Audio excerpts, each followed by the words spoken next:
6 African teams are involved in this weekend's playoff second legs, and joining us over the next few days here on beIN Sport is African football expert Suleiman Folorine, and we're delighted to have you back, Suleiman. African football, the focus of the international football world at the moment, and today did not disappoint. Not at all. Thanks for having me, guys. Two great matches today. I mean, you couldn't ask for anything better. A couple of big names playing today. 2 tickets already booked. I mean, let's look at the highlights. 6 goals are huge, Asamoah. What's the mood like in camp? Is it relaxed because you've already done the job in Kumasi? Or there's a certain overconfidence and there's a certain mentality that you have to go to Cairo to do the business as well? Yeah, we always the same. You know, we like, as people know, we know how to prepare for games. You know, it's been the same. Nobody's relying. And also to mention, Stephen Keshi is the second Nigerian coach to actually qualify the team to the World Cup. The first was Amadou Shaibu, who's actually on the technical team currently right now. Well, let's talk about the coach, Stephen Keshi. It's somebody who you do know, and it's a man where, when you talk about financial gain, so much in football these days, he's going against the grain at the moment. Yes, I did an exclusive interview with Stephen Keshi for Al Jazeera, and I talked to him about being owed salaries. Initially, when Nigeria won the African Cup of Nations in February, there was salary accrued up to that moment. They paid it off because Keshi, a day after he won the Nations Cup, resigned from the job because he wanted certain things to come to light. Recently, we found out that he hadn't been paid since February. Time now to welcome back someone who's become a familiar face for us here at beIN Sport. We certainly bug you enough. You're likely tired of us. Gentlemen, welcome Suleiman Folorine back to the table. How you guys doing? So he's even got a nickname now. Really a great help during those African games. Helped us out a lot. Wonderful. Yeah, too much help, man. He gives you too much. He's like in Aladdin's cave, this guy. He brings you so much. It's like I've got an Encyclopedia Britannica of information. Surely I don't need this much. Yeah, he has more. He has more. To break all this down for us, we have our own African Cup of Nations expert on the line. Suleiman, how have you been? How you guys doing? I'm good. All right. Okay, very quickly, Angola and Algeria. If you know your football history, in 1982, Algeria got robbed by West Germany and Austria. We saw the same thing today, didn't we? Yes, we did. It's hilarious how Algeria and some of the North African countries have been a part of FIFA making changes in rules. Remember in that World Cup when both countries decided to play a draw. After that, FIFA decided the last game of all the group stages we played simultaneously at the same time. Games, Suleiman. I don't think Nigeria played very well over the 2 games. Did you watch Nigeria-Italy today? I did watch Nigeria-Italy today. We gave it to Christian Vieri's boys over there. 2-2, huh? Hey, Italy should have won that game. Yeah. But Nigeria's a good team, man. Yes. They deserve to go to the World Cup. They finished bottom of their group in 2010. Are you expecting, should we be expecting more from them in 14 in Yes, Brazil? and this is the reason why. Thanks to CAF, for once, Issa Hayatou has been able to do something smart.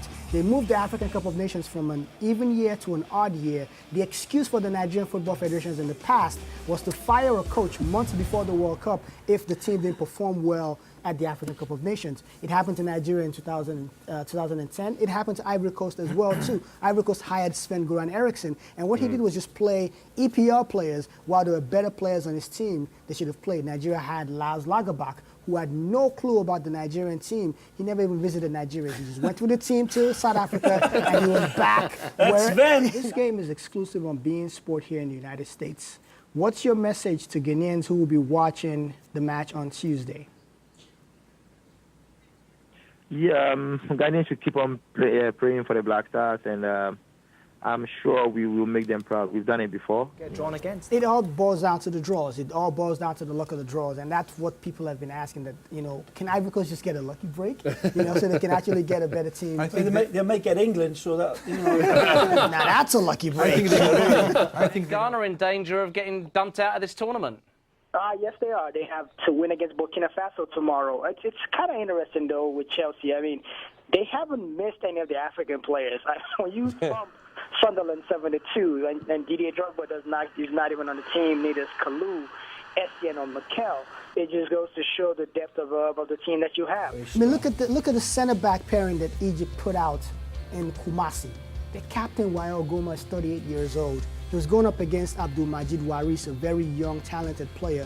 The 3 guys behind him in the 4-2-3-1 formation that Ghana played was Kwadwo Samoa on the left from Juventus, Asamoah Gyan, who played at Udinese Yes. and had great time at Sunderland and Yes. even now at Al Ain, and Dede Ayew, the son of Abedi Pele. That wave of attack, and then you had sitting right in front of the defenders, Suli Montari and Michael Essien. Real quick though, look at Kalu's goal. He takes his time. He knows there's a defender coming, but he's focused on getting the goalie to go down so he can actually slot the ball because the goalkeeper's already set. And he needed something to happen so he could be able to put the ball where he wanted. It's tough for Senegal. They're actually going to be playing in Casablanca. It's considered a home game, but it's not a home game because it's not the Senegalese fans that are going to be cheering on. So it's going to be a real tough one for them. They did play a lot of their qualifiers up till now away from home, but they didn't play Ivory Coast. He picked up an injury during practice. It's mentioned that he tore his MCL on his left knee, and he also damaged his meniscus. So what I'm hearing is he's going to be back in London pretty soon because he can't play the competition anymore. So he'll be back in London, and then Chelsea will be able to figure out what's really going on with him. But Ghana needed him. You know, Sulu Montari was missing, Stephen Appiah was Hit it right on the head. I don't think there was any intention whatsoever to get hand on ball. It's not intentional, and it's outside the box. Exactly. I mean, and that's big right there. If it's outside the box, it's not a PK.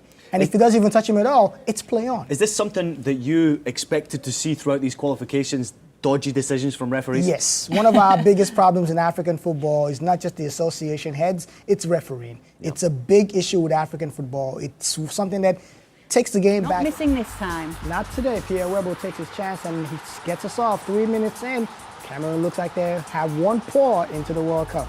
Yeah. Don't sleep on Mohamed Aboutrika. He's a very key player for the Egyptians. He's been around for years. He's actually the best African player that plays in Africa. There's no point for Mohamed Aboutrika to leave Egypt. He makes good money at home. He stays at home. There's proximity.